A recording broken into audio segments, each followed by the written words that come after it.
Hello there. Thank you so much for tuning in to today's episode of The Business Age. You'll be with me, Naringwa Fiona Mothoni.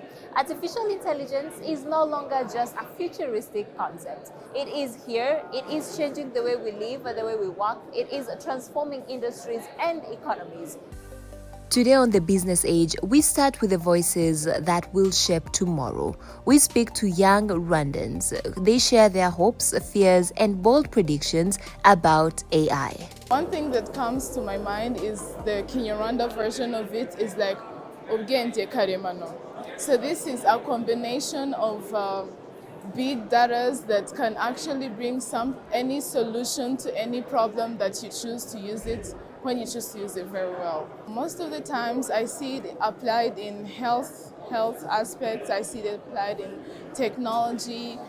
We have AI generative models like ChatGPT, we have Gemini that you can go and ask questions, and so many others that help convert the work of thinking into a fast process, all that work that you would be having, all the data, and just gives you one solution that you needed at a time. I don't think of ChatGPT or any other AI, artificial intelligence in general, as something that makes you lazy. It's just a tool. For example, the same way you can use a tool to complete something is the same way you can use artificial intelligence to help you achieve something that you want to finish in a simple way and in a technological way that is up to the generation that we're in. I know AI as an improved form of technology that is, advanced. At school, we use like ChatGPT.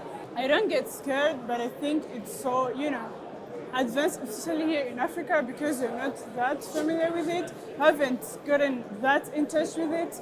So I feel like it's very interesting, and I feel like I want to know more about it and get to, use it and interact with it. When I look at myself in the next few years as a person who have decided to join the tech aspect, I see myself as someone who works towards purposeful solutions that are centered by technology. And as a matter of today, I've discovered that I can use artificial intelligence as a tool in any solution to create an African solution for an African problem to my community. When I finish school, I hope to dive more in agriculture, which is like combined with computer, which is linked to technology. Yeah, because we're going in a world of technology, so it should be combined. At school, we're equipped with the right opportunities and tools and skills to be able to be what we want. So at school, they do give us skills. The Rwandan government has been working in partnership with the schools to give us the right skills that we need through different programs, through different extracurriculars, and especially giving us access to the internet exposes us into discovering more of what the world has for us out here. So first thing, you shouldn't take it as something that is of witchcraft or that is evil. You should see it as a tool that is very essential. This has been said by the Center for the Fourth Industrial Revolution, right? If you're in this generation, you should be able to look at artificial intelligence as something that is going to help you to create solutions to the problems that you have. So it's something very significant, and you should learn more about employing it into what you do in your daily lives as something good. So you have a choice, so make a choice of making the good use of artificial intelligence. Artificial intelligence, once just a tech buzzword, but now a reality shaping industries, economies, and even our everyday decisions. While global powerhouses race ahead with AI integration, the question remains, where does Africa stand? Are we there yet? I will say that we have not even lined up on the starting point of the race. But all hope is not lost, because President Paul Kagame of Rwanda has really shown leadership in Africa. We might not be in the race with the US, China, France, Europe, and the rest of them, but let us carve out our own niche in AI and run with it. But for AI, there must be responsible government. There must be responsible governance that focuses, that understands the intricacies and the importance of the disruptive nature of this technology called artificial intelligence.